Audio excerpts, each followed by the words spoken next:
Tēnā tātou katoa, good evening. MPs are getting a pay rise with the authority recommending a 2.8% increase every year up until the next election.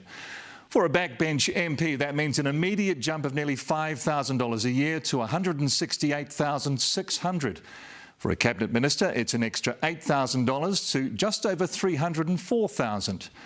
And for the Prime Minister's salary, it'll jump $13,000 from $471,000 to around $484,000 in the first year.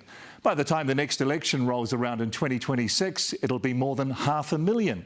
But he says he'll donate the increase to charity. It comes as the government appears to be facing a backlash from voters over its deep cuts to the public service. Political editor Jenna Lynch has more. Brave faces in the face of bad polls. I'm feeling fine. It's not what I'm hearing in Takanini. Alarm bells are not ringing because we're very focused on fixing what needs to be done for this country. We knew it was going to take quite a while to turn things around. Nothing a chunk of cash can't cure. That's right, cha-ching, it's payday for MPs. Is now the right time for politicians to get a pay rise? Oh, look, as you well know, you don't want Prime Ministers or MPs setting their own pay. That's obviously up for an independent remuneration authority to make those decisions. I don't want one.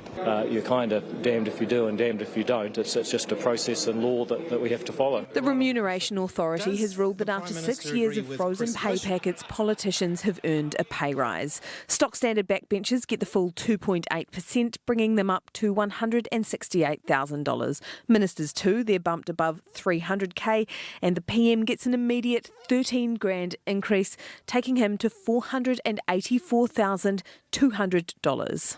That amount, no, that's way too much. 168,000. Wow, that's a lot.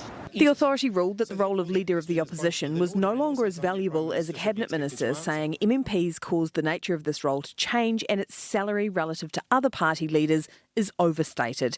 The authority thinks the gap should narrow, possibly significantly, meaning the opposition leader's pay bump was only $2,000, a quarter of the increase Cabinet Ministers get. But the big boss's pay packet will continue to rise every year, reaching more than $500,000 by the time the next election rolls around.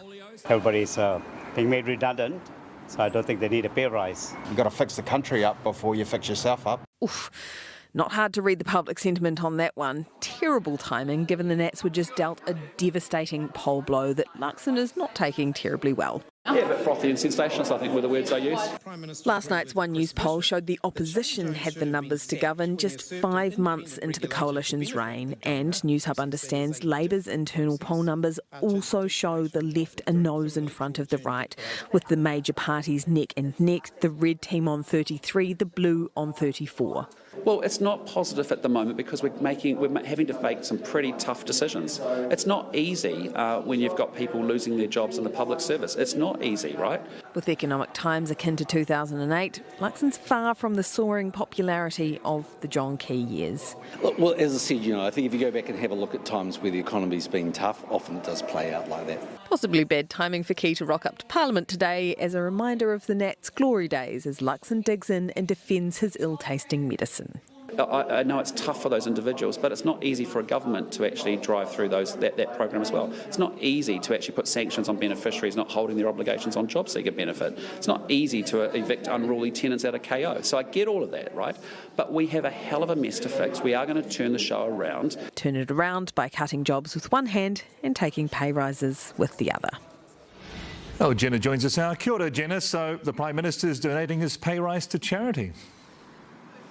That's right. That was a political grenade. He really did not need to go off in his lap today, but taking a leaf out of the Sir John Key playbook, Luxon was quick smart to fire out a statement saying that he would be donating the increase in his salary to charity, perhaps necessary given some of the perception issues around Christopher Luxon taking entitlements. Now, in terms of these poll numbers, there is no exact science in picking why the public is unhappy with the coalition, but it doesn't take a political science degree to figure out that constant headlines around job cuts and the fiscal cupboard being bare do not invoke the same warm fuzzies as a big blue bus rampaging through the country saying we're going to get this country back on track. In a month's time, the government will have the opportunity to serve up a sugar hit in the form of tax cuts, but if they are as advertised on the election campaign, it's $25 a week for the average worker, $1,300 a year. That pales in comparison to the pay rise these guys got today. So even though the government hasn't awarded those pay rise itself, it may come to find